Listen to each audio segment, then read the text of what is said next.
What's up, everybody? What is up? 1 second, let me get my stuff acting correctly.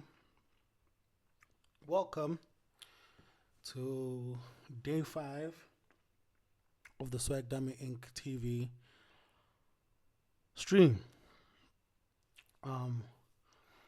Another shout out and thank you to all the people that have been following and supporting up until now. Your support is appreciated and it is acknowledged. So yesterday we touched on how to spot scammers in the fitness industry and how to basically expose people that would take advantage of you in the fitness industry. And I kind of touched a bit on the subject of how to eat for your training, and that is what we're going to concentrate on today. Once again, I gotta put out a service announcement. The ebook challenge is still up for signees. Please make sure that you DM me so that you can get the book. Challenge starts on Monday. For those of you who already know, for those of you who don't, I have an ebook challenge. It's a weight loss challenge, and I have a bulking challenge. The winner of either books, one of each, will win a year's free gym membership and 3 months supplementation sponsorship. So I cannot wait to get that going. Let me just get my social page up because I don't want to have any kinks. It's like the network is a bit fuzzy today. All right, so we're good. All right, so today we are going to cover something most people struggle with in terms of training in the gym. This obviously goes as far as to competitive athletes and bodybuilders, but this kind of basically covers everyone else in the gym because everybody has that problem. What is that problem? Not being able to target a specific area that you want to target while you're training. Now, most people will go out their way and tell you, yeah. So you can't eat to target one specific area, but you can. And it's just how you structure. It needs to be uniform. How you structure your training program with your diet and your supplements, all of them need to kind of blend in and gel together. You can't just eat one way and then hope to train something and hope that your body is going to understand it, because naturally you're dominant in one area and less dominant in the other. So the focus here is to try and get you to understand how it is you can focus on one specific area without having to derail the progress of the other body parts and the other sections of the body. And we're going to get into that now. So firstly, For most people who don't do it like um, this is how most people with the knowledge of training train. Um, you can find your own way around your training program, but the method I'm about to give you falls in anywhere and everywhere as long as you apply it correctly. Right? Think of your body as a car. Right? Think of your body as a car, and the fuel being the petrol or the diesel is your nutrition, right?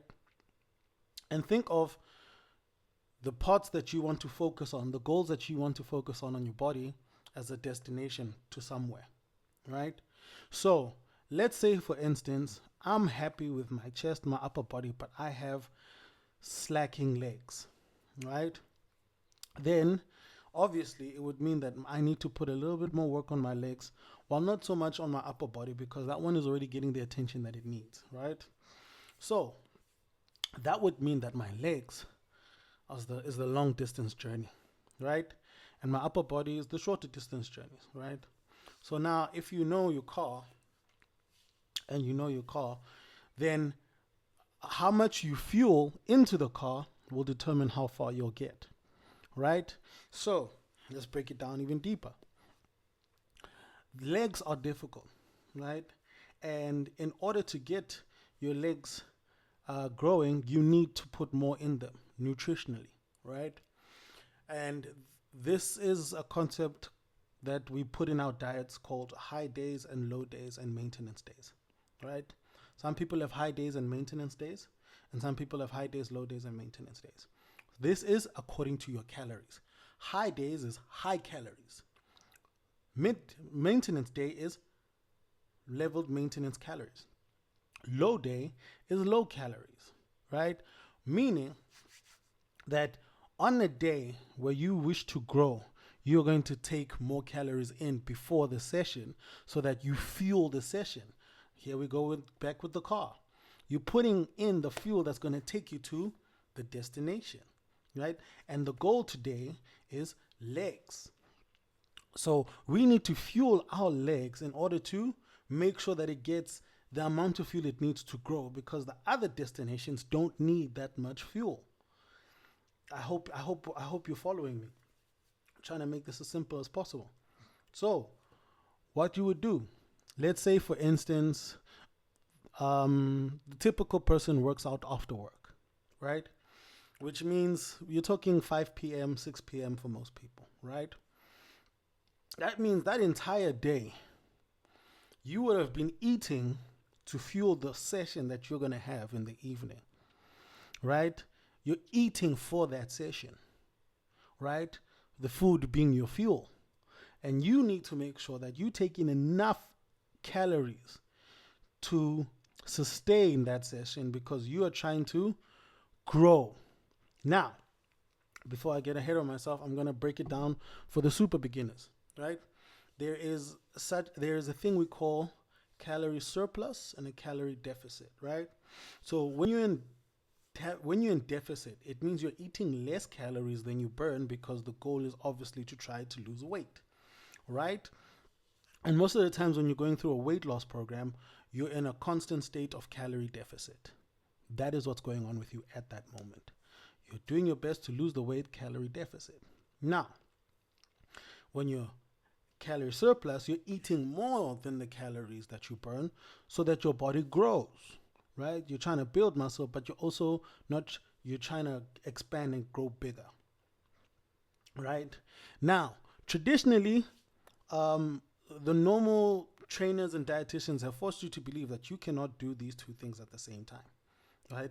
If you're losing weight, lose weight. If you're gaining weight, gain weight. But that's not necessarily true. You can build a muscle while losing a specific area if you structure it according to your training sessions, right? There's a day for this, a day for that. And this is where the split for said muscle group needs to come through. So when people are talking about split, is what you train within the days of the week, right? A lot of people like combining things, right? that don't gel together. You get what I'm saying? So a lot of people like combining 4 muscle groups in one day, a full body workout, as you may. And if you're trying to, and not to say that's wrong, right? But if the goal is now to, like we're saying in this video, if the goal is to fix a stagnant body part, you can't do that, because you can't pair a stagnant body part with a successful body part. You get what I'm saying? A successful muscle group. You need to be able to section them apart so that they grow together. Sometimes people often notice this in two body parts at the same time. So they, if those body parts are somewhat understanding in terms of the workouts that you can do on the same day, you can combine them, right? For example, if you are struggling to grow delts and tricep, you can combine a shoulder and tricep day, because the exercises allow you to go full in on both in one day without getting close to injury or anything that will cause you not to perform well. And then you can put your high day in that day. But we're going back to the example for the legs. So now you're training legs this evening, all right? 5 p.m. you're training legs. It is your responsibility to fuel as much as you can to make sure that training session for legs, you get the best out of it. Especially because you in your mind, you're gonna be going harder. You're gonna be lifting heavier, because the concept is, yeah, you need to do more, but you actually need to eat more. And like I said in my very first video, everything is 100%. So I'm not about to tell you that you don't need to do that much training if you're eating. No. You need to leave it all in the gym. You need to make sure you get all your meals, and then you need to make sure that you respect the times and the consistency of your supplements. So back to the training. You're about to go and leave it all in the gym. You're about to burn it all out. But you didn't eat enough that day, right? You are going to burn so many calories that you're going to start eating away at the muscle that you're training. So the only way to go about this is to eat more, a great deal more, in order to build that muscle. And that is where we have your high day, right? You're packing calories. You're packing calories. You're packing extra protein. Your macros are going high. It's the one day, your supplements, everything is going in well. So that when you get to that 5 p.m. time, you're killing legs and they're going to grow, right? And you may, in your training split, choose to do this twice a week, right? Which is also still fair as long as you're keeping the concept the same. And then we have your maintenance days. Now you're going to go to a body part that you're not trying to necessarily grow, but you're trying to keep in balance with the rest of your body. So there's going to be calories that that you eat when you're either not training, or when you're training a body part that you don't necessarily want to grow or shrink. You're happy with how you're happy with its size. Then you're going to be eating those calories on that day. And then obviously you're maintaining that said muscle group, right? And then you get your low days, right? A lot of the time this is for people who like optimizing core and want to lose fat in a specific area.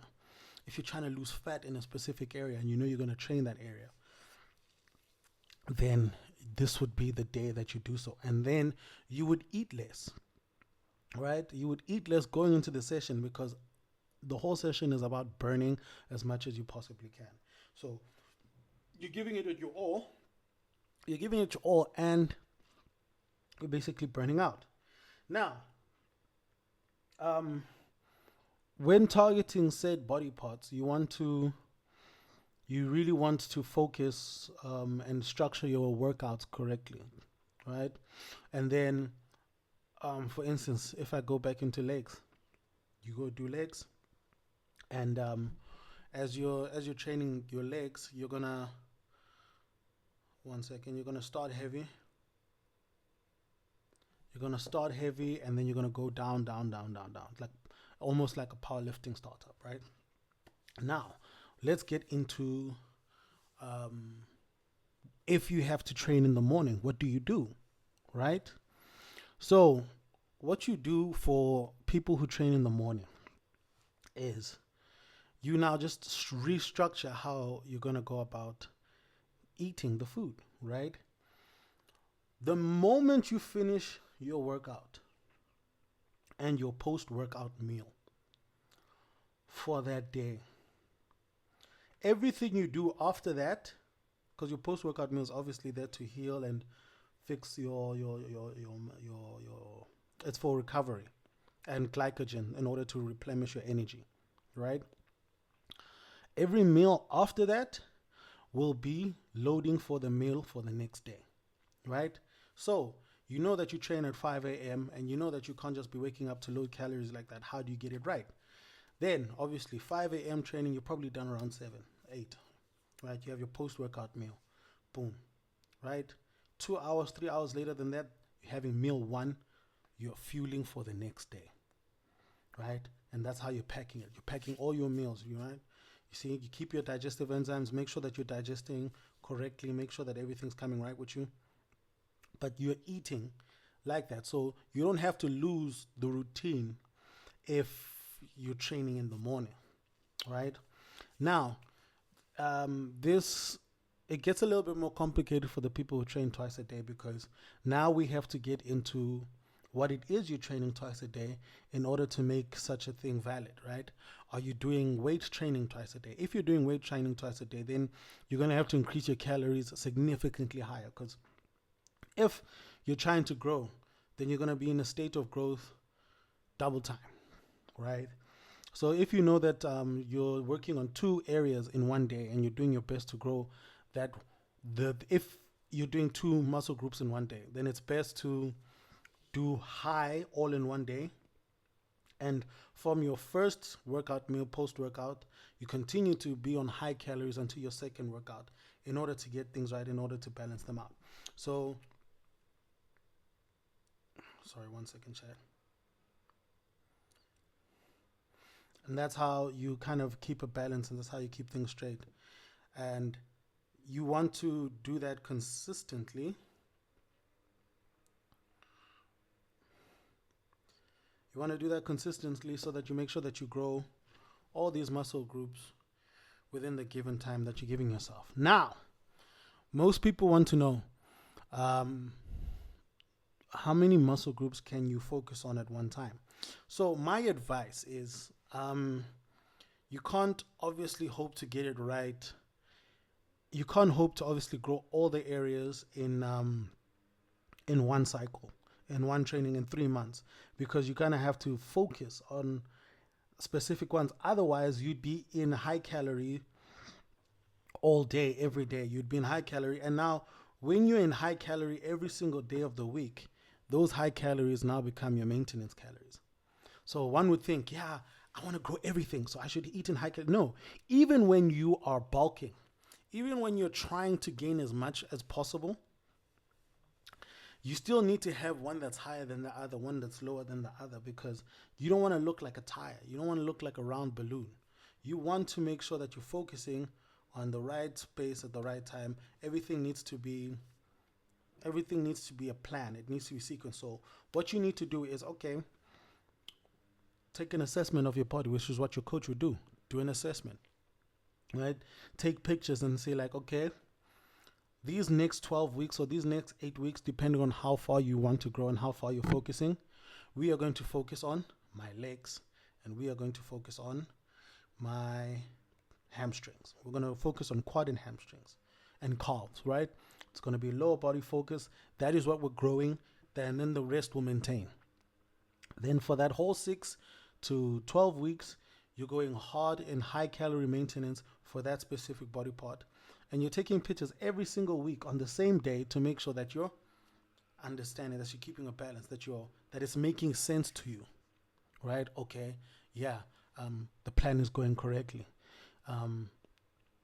Everything's going right. And then once you get to that point, you're going to be like, okay, 12 weeks, I'm happy the legs have grown to where they need to grow, right? Now I want to cut them while allowing another specific body part to catch up. So what I'm going to do is I'm going to just change it around, But instead of putting my legs on low calories, we're going to put it on maintenance so that it's able to shape out and still remain in a growth what area, but we get to focus on something else. And within a year, you would have been able to cover all your lacking body parts. If you break it down 3 months, 3 months, 3 months, you would have broken down 4 cycles in 1 year, and you would have been able to be like, okay, I'm happy. I've covered everything I need to cover. And this is a formula that works really well with people that don't like bulking too high or don't like bulking over the 30% mark and just like lean bulking. If you focus it like that, you can grow an area without getting out of shape. Some people like remaining lean year round, right? It's your prerogative. But I'm saying this would help when you're lean bulking. But even when you're trying to completely stretch it out and enter a new weight gap, then you can still do this. But obviously, the degree in what your calories are going to be is going to be so much higher than what you're already keeping it and what you're transforming it right now. So you want to focus on something like that. Now, I'm going to teach you guys how to incorporate supplements in this in case the meals is not enough, right? So, like I told you in the first video and every other video, supplements are vital and they are important because they're able to close the gap, right? They're able to close the gap in growing you where food cannot, right? Because it targets a specific area in your nutrition that you need. So obviously protein shakes, everybody understands where protein shakes fall in. Either pre-workout if you're going to have a meal before your workout like most people, or post-workout for recovery and just to get your protein in, that's fine. But now we're talking about inside gym supplements, right? So you're in the gym and you're trying to add calories so that you can grow. This is where you would start incorporating pure carbs supplements, maltodextrin, cyclic dextrin, dextrose, pure carbs, right? Some are in a combination, some are mixed with creatine, some are not. And you want to do that so that you're able to now add calories so that you're not burning any calories, but you're actually burning the carbs that you're drinking, allowing you to grow while you're training, right? So as you burn, you're also adding, so allowing you to be fuller, allowing your body to react better to everything that you're doing. That's the goal behind adding these things. So you can mix them with would be your intro workout. That's what they are. Intro workout is during your workout supplements. Pre-workout is great for blood flow. For those asking, pre-workout you take just before the session when you want to get enough energy, but it also helps with blood flow.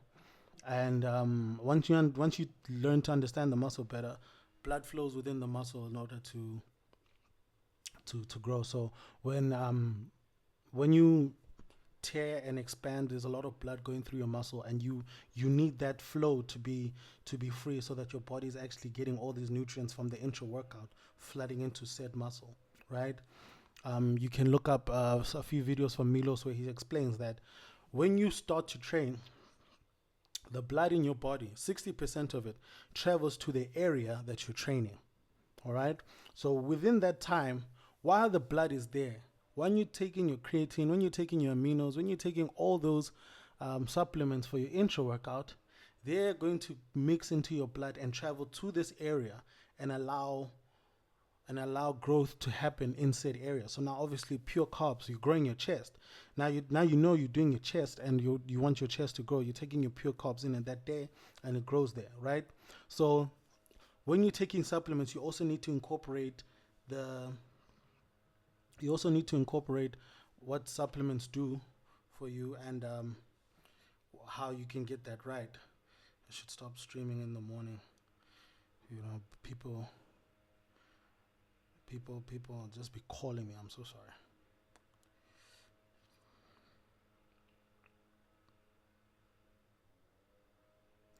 I'm streaming. What's up?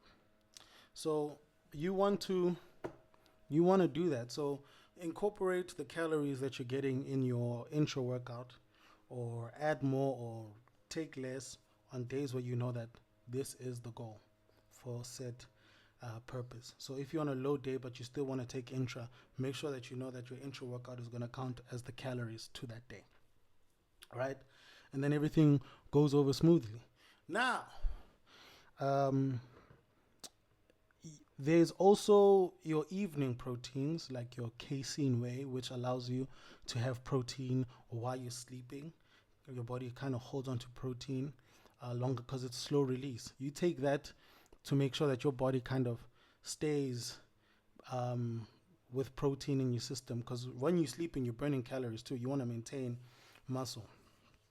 You want to maintain lean muscle. It doesn't necessarily make you bulk or whatever, because it's a lean muscle supplement. And then we go into the people who want to incorporate supplements with fasted cardio and things like that. And I'm sure you've seen people say they take essential amino acids or branching amino acids when they wake up for their intra workout, right? And this is kind of basically what happens. Sorry. This is how it goes about. You would take aminos because it's a carb with no calories, right?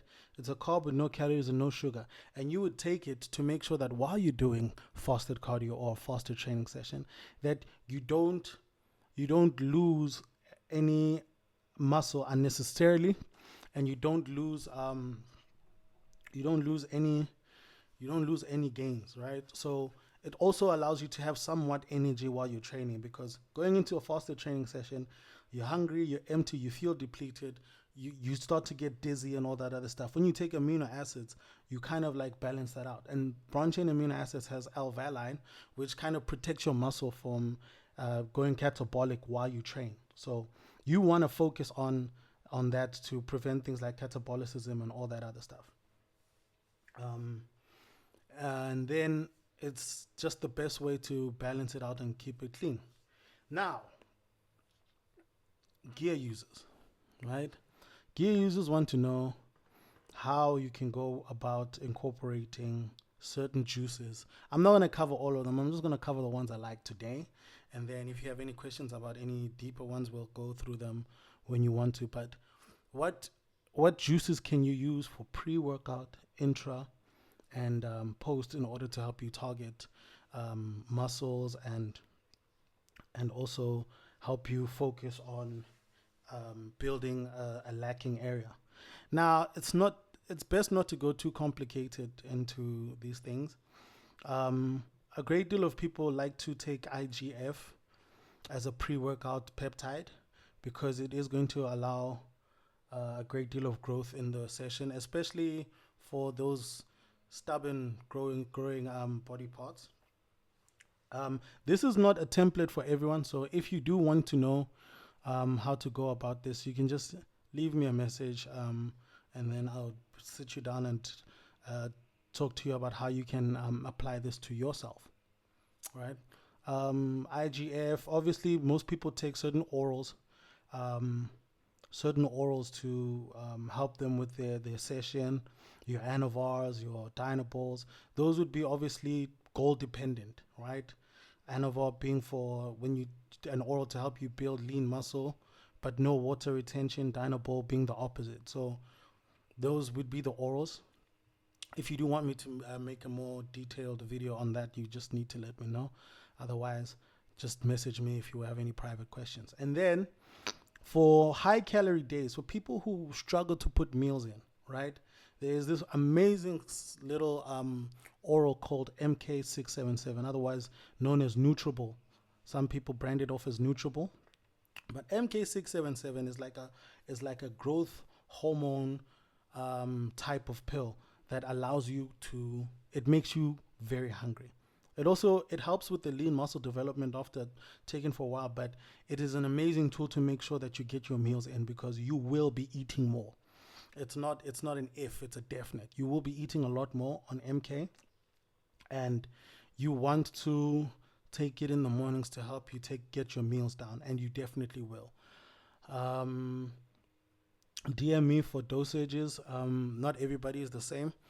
Um, so if you wish to get an idea as to how much you need to take or what you need to do, that will be obviously a private question. So we're not going to go into deeply into that.